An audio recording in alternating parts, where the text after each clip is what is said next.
lads, it's the Missing and Flyer here. Goodness me, it's a bit of a chilly day out today. It's a lovely, glorious late February day. I'm recording this on Sunday the 22nd of February 2015 and it's 1 degree, well 1.5 degrees out at the moment, and there's still some ice on the sides of the road, so pretty chilly but lovely bright day. Weather's starting to improve here in Blighty, nearly the end of February, and there are some encouraging signs of spring just cropping up, snowdrops in the hedgerows, that sort of thing, so looking forward to a good riding summer ahead. Anyway, to this video, it's been over a year, unbelievably to me, since I bought this GS. It's the 2014 R1200GS TE model, or certainly that's what it's called here in the UK. And when I bought it just over a year ago, I did a kind of first impressions video, but I thought now I've had it for over a year, it's well worth me giving it a sort of a long-term review. So stay tuned, stick around. This one's all about my feelings on owning one of these water-cooled GS's after a year of use. So I bought this machine primarily for touring purposes, and over the year that I've owned her, I've done about 6,000 miles on her, and I have to say that 6,000 miles pretty much just locally. I've not done a single tour on the bike, much to my chagrin. So got to do something about that this year and definitely get some tours in. I've got a few tours planned, so hopefully the weather will stay good enough for me to do that. That's what I thought of it last year. But even though I've not done any touring on the bike, I've done one or two long journeys. I've been up to visit my parents in Norfolk, good 120 miles or so from where I live, and on those sorts of journeys the bike is just absolutely fantastic. So in terms of the purpose, wait for it, thank you, in terms of the purpose that it was built for, long distance running, absolutely no complaints with the bike. She's super comfortable, she's very performant. I mean, obviously it's a 1200cc, so it's not going to be slow, although of course it's not a sports bike, but I do find the effortless power that she has and the low down grunt is an absolute joy to ride with.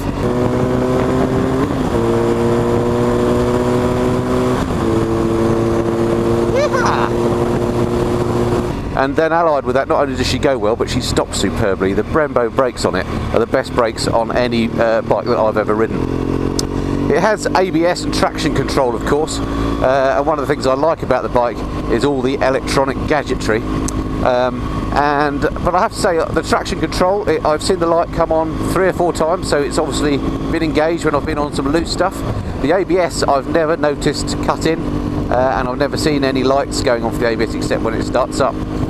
So I don't know whether the ABS has worked or not, but maybe it's just so good you don't notice it and it's imperceptible when it activates. Perhaps that's the way it works. I hope so.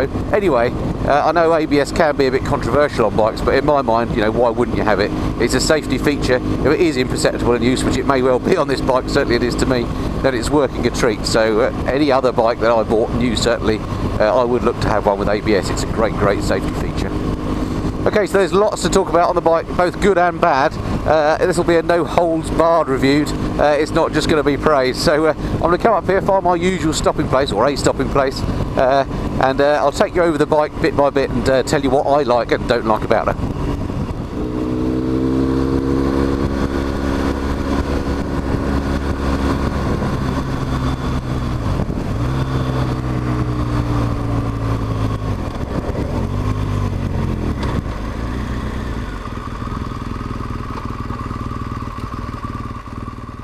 So here is the old girl then. I'll refer to her as the old girl, although as I say I've had her for just over a year. I bought this one in, I think it was December the 22nd, 2013. This was kind of the first of the model year 14 bikes, so got a reasonable deal on her. So yes, I've had her for 14 months now. And overall pretty pleased with her. Just thought I'd take you through a sort of a kind of list of the positives and negatives. If you're in the market for one of these or thinking about getting an R1200GS, as I say, this is the touring edition as we call it in Europe, so it has all the extras thrown on. Then I just thought I'd give you an honest review of some of the things I've found with it. So let's start with a couple of negatives. Not many people talk about negatives on these bikes, but there are negatives. Number one is this, the Boxer engine itself and the way the cylinders stick out. Now I've got no problem at all with the Boxer engine. It's lovely to ride with, nice and smooth, loads of power, it's great. But the fact that these big old cylinders stick right out means that you've got to have some sort of engine protection on it. So an initial pretty essential purchase is some engine bars or some cylinder head covers, or both, like I've got here, just because, you know, at some point you may well drop the bike, because it's a heavy old beast. I don't know off the top of my head what the actual figures are, but I suspect in around the 230, 240 kilograms type of range. So if you do drop it, the thing that's going to take the hit are those cylinders, and they're going to be expensive to replace, I would think. So that's a pain. When you're moving it on, you know, from standstill, she's quite hard to lug around, so you've got to get some engine protection. So that's a bit of a nuisance, because that's really kind of a must-have. And one of the reasons why I leave the panniers attached actually at the back is, again, partly for protection. If I were to drop the bike when I was manoeuvring slow speed, then they would arrest quite a lot of the fall, I think, and I'd rather replace the panniers than have to replace expensive parts of the engine or exhaust, whatever. So that's a downside. The counter to that is, don't be put off by the weight, because although it's a nuisance to manoeuvre around, you know, from a standstill on the driveway, etc., particularly if you've got a gravel driveway like I do, actually once she's moving, because again of the boxer engine and the way that cylinder layout is, the centre of gravity is very low down, and that means that actually the handling of the machine is lovely, and she feels very light and flickable when you're riding her, much more so than the big bike would have you think. Okay, the other thing that, or one of the other things that is a negative point with the bike, and this is the case with all BMWs that I've seen, or all modern BMWs, is this lot, the switchgear. Now, although actually the layout and the functioning of it all is very good indeed, I just find the sort of build quality of this stuff, given it's a BMW, which is supposed to be and is a premium brand, I just don't find this very good. It's all a bit flimsy. I don't know if you can see on the camera, it moves about a bit when you touch it.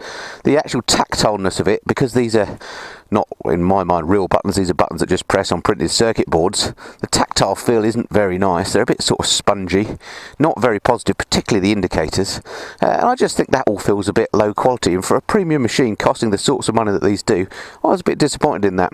Good thing about the switchgear though, again, as a counter, this selection wheel, I've talked about it before when we did the video on the fantastic GPS, that feels good actually, and that works a treat, so that's a good thing.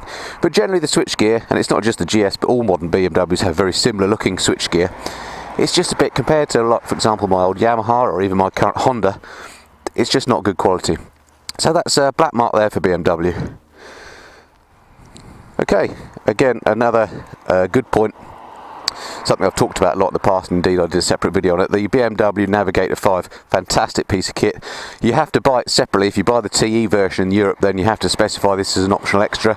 Again, it's BMW, it's expensive, so I think that was about 600 odd quid when I bought it. So to my mind, a lot of money for a GPS, but don't think of it as a GPS, think of it as a motorcycle information system, and it's absolutely brilliant. I really love it. I wouldn't buy one without it, because you get the mount with the bike anyway, and it looked very odd if you were looking at that all the time without that in place. But it's a fantastic bit of kit. Encourage you to watch my other video on that if you're interested. And the good thing about it, or maybe it's negative, I don't know, is one of the bad things about the bike is this instrument cluster. Really difficult to read, particularly the speedo. The LCD elements down here are absolutely fine, but when you're riding along, sitting at this sort of position, this instrument cluster here, the speed in particular, is difficult to read, and the plus point of having the GPS is that you can mirror pretty much whatever you want on here. So I often have the speed written up on here, and it's much easier to read than it is on the speedo. So another black mark for the GS there. This cluster looks nice, you know, in the round. If you just glance at it, it looks quite modern and functional. But actually reading it on the move, very, very difficult. I couldn't get on with that. I haven't got great eyesight at the best of times, but I don't think it's because of that. I think a lot of people would possibly concur with that. Okay, next. Okay, one of the other additions I've added to the machine is this aftermarket MRA Vario screen, but even without that, the design of the front end of the bike, it being quite big and bulbous, and again, the plus side, I guess, of the boxer engine, it does present quite a big frontal area, and that in turn means that you have pretty good wind protection. So in terms of comfort when you're riding, I get no wind buffeting. The screen, of course, is adjustable via this knob here, which is a great little addition because it does vary a little bit depending on what crash helmet you're wearing. The protection from the weather on it is fantastic, so better than I thought it was going to be, because it hasn't got any obvious big fairings like a touring bike would have, so that's a plus point, and better on the BMW than I expected. And now the great thing, the lights. This light here, I've got the all LED unit, which I think again is an option, but it comes, I think, standard with the TE version. Is absolutely fantastic. It's the best motorcycle light I've ridden with at night. Now I added these additional driving lights, which are fantastic. Again, I've got another video on those if you're interested in those specifically, and they really do make all the difference as well. But even if you don't have them, the light itself is the best that I've ever ridden on with on a motorcycle. So another plus point for the Beamer there. Okay, another thing about the bike that has been a little bit annoying, I kind of guessed this would be the case before I bought it, and it would be the case with any bike of this type, I should think, so it's not specific to the BMW, is just the difficulty in cleaning the machine. Because of all these nooks and crannies, it's kind of open scaffolding kind of look, and all the bits and pieces that it's got in there, it's not straightforward to clean like you would a normal motorcycle, where you've got some panels you can just sponge down or hose down, you're done. This one takes a long time to clean, so small point, but nevertheless, something to factor in if you're, like me, a bit OCD about keeping your bikes clean. Okay, so having kind of slagged off the switchgear on the machine and the difficulty of seeing the instrument cluster, one thing I would say about the bike, which is absolutely superb, is its functionality and ease of use. Even though I might not like the switches, they're positioned very well. The way you use them and actually set up things like the engine modes, the riding modes, the suspension settings, flicking through the GPS and everything that has to offer, absolutely brilliant. The ease of use on this machine is fantastic, and again, by far the best that I've come across on a motorcycle of this type. I test rode a few different bikes before I bought this one, and this was definitely the easiest one to control, most logical, straightforward, and I still think that's the case, so thumbs up BMW for that. Okay, I'm struggling now a bit for negative points, but I suppose there are two more that I can think of that are worth mentioning. One, gearbox. Okay, there's the gear lever, I think we know where that is. The gearbox itself, haven't had any problems with it, but it is a little bit clunky, maybe a little bit agricultural. It's not terrible, it's not as bad as on my old Triumph Target M50, for example, and I don't tend to miss gears or get false neutral, so usability wise it's fine, but it's just a little bit clunky, a little bit agricultural perhaps. Not a big deal, but I thought worth mentioning. So yeah, another thing worth mentioning actually that is something that's just annoyed me a bit with the bike. No big deal, but just something that, again, unless you've had the bike for a while, you wouldn't necessarily know about. That's the fitting of this rear seat. As you can see, I've got this big gap here, and that's because the seat fits on in two ways. Either slightly rear, which is how this is, or slightly forward, which is how I would like it. And the slightly forward position means this gap is closed up, and this just comes back and rests on your back a bit better. However, to do that, there's like a little slot under the seat. I won't show you because it's fitted with my gloves on. And as you push it down, you can either push it forward or back to locate in which position you want. Now I find, I don't know if other people are the same, but naturally it wants to go back, and actually getting it into the forward position is very, very difficult. So in this case I actually gave up. I couldn't be bothered to keep fighting with it, so I just put it in the back position. I will have another go in due course and move it forward when I next have reason to lift the seat, but in this back position you've got, I don't know if you can see on the camera, but this gap, I just don't think it looks very good, and that the ease of use of that part is not a good feature of the bike. Okay, just before we jump on the bike and head off then, just wanted to show you these lights again. We talked about them just now, but you can see even in daytime conditions, those lights are bright, and they're great in terms of conspicuity. You know, people are going to see me coming if they glance at the back light, I would hope. And also the fact that they're LED is brilliant, and they're also adjust according to the amount of ambient light. As you can see, it must have got brighter as we were speaking. The driving lights turned themselves off, and it went to just the daytime riding light on the front. So they look great, the LED, and also it's LED at the back, and I think it's quite groovy, the rear light. If you look at it at certain angles, you can't really see that it's on. As you can see, there are 4 little LEDs at the bottom that reflect back up. So if you look at it from here, not particularly bright, but if you look down from where, you know, a car angle would be, suddenly it gets bright. And at night that looks really cool, so I really like that. And while I'm looking at the back, of course, the panniers, what a fantastic addition. Again, quite expensive, but a great addition to the bike. Adds to the functionality a treat. Again, I did a video just on those, and you can expand them, and there are bags that go in them, so you can carry loads of stuff on the bike. And again, it just adds to the road presence. Okay, I've had enough standing here talking to myself. Let's jump back on the bike and round off. I absolutely love the electronics that the bike provides you with. This presentation, as I talked about a lot, is fantastic on the GPS. Let's just stick her in neutral a second. There we go. And as you can see, flicking through, you can just have basic ideas or just something like the speed. Or if you want, you can have everything going. And these are all fully configurable. It's absolutely fantastic. That's my usual riding mode. And then down here also you've got some good additional items, which you've got the heated grips on. It's a little icy at the moment, etc. Temperatures telling us that it's low temperature, and these again are all configurable. The bad thing, as I mentioned, just reading this on the move. Okay, let's get out of here. Got 2-wheelers out today of the non-motorised type. If there's some sort of event on, I suspect so.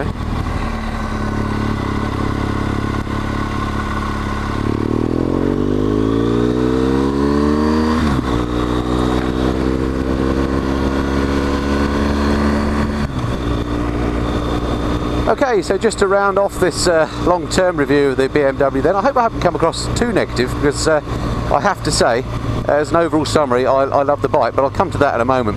Just a couple more items that come to mind before we round off, and that's the overall cost of the machine. Obviously it's expensive to buy if you buy a new one, so that's a downer, but that's, you know, your choice. But the other thing about it is quite expensive to run. If you choose to go to dealers and so on.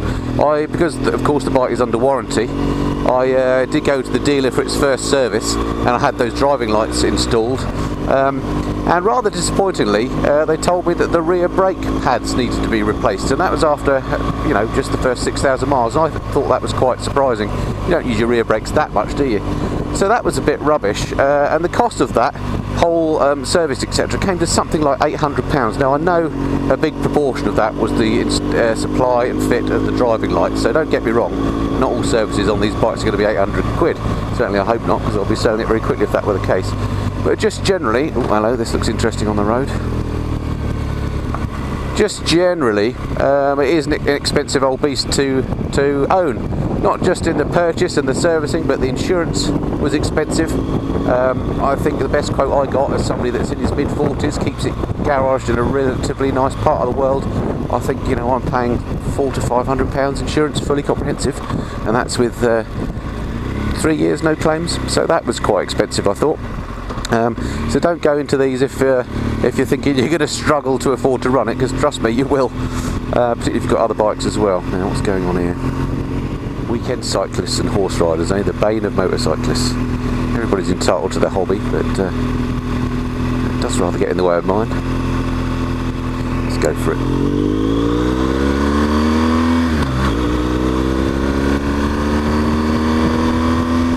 Only to get to the next batch.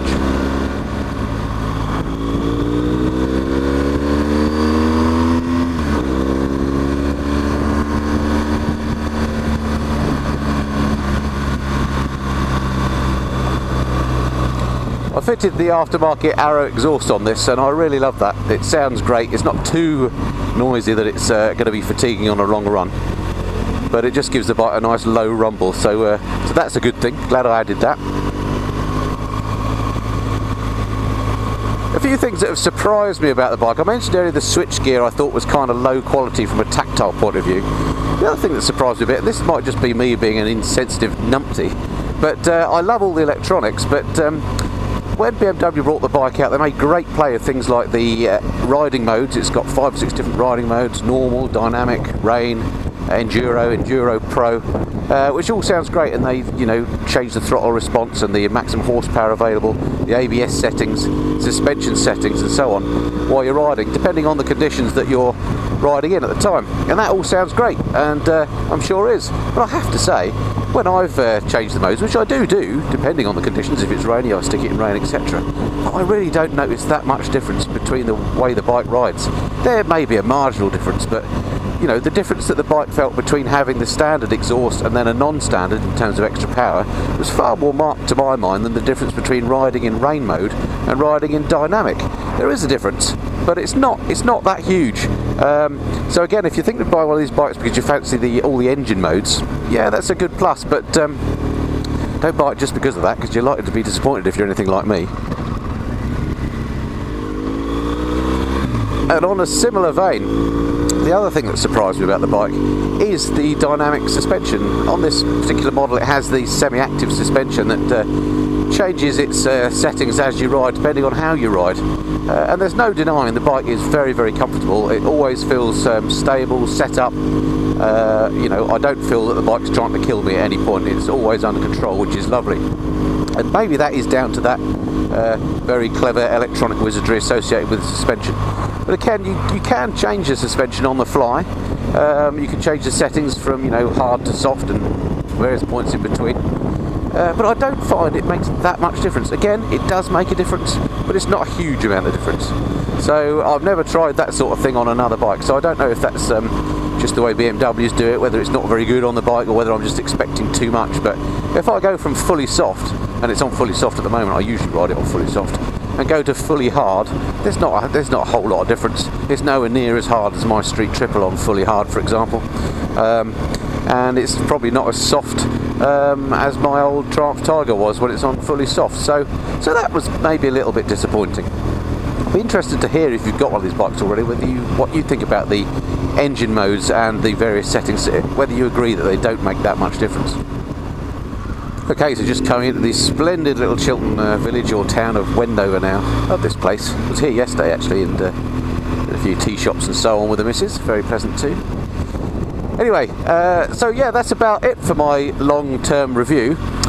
Just to summarise then what I think about the BMW GS overall, the big picture items, I've kind of laboured on some small stuff. I hope I haven't sounded too negative, but I have been honest about picking out things that do kind of not work quite as well as you maybe would expect over a long-term period. When you read reviews of bikes in magazines, of course, the journalists that are writing about them have only been reading the machine or riding the machines for a day or so don't get that sort of long-term feel. So hopefully this has been quite useful in pointing out some of those, if you like, flaws to you. But my overall summary of the machine is I still absolutely like it. I guess the proof is in the eating. I have absolutely no plans to get rid of this bike anytime soon.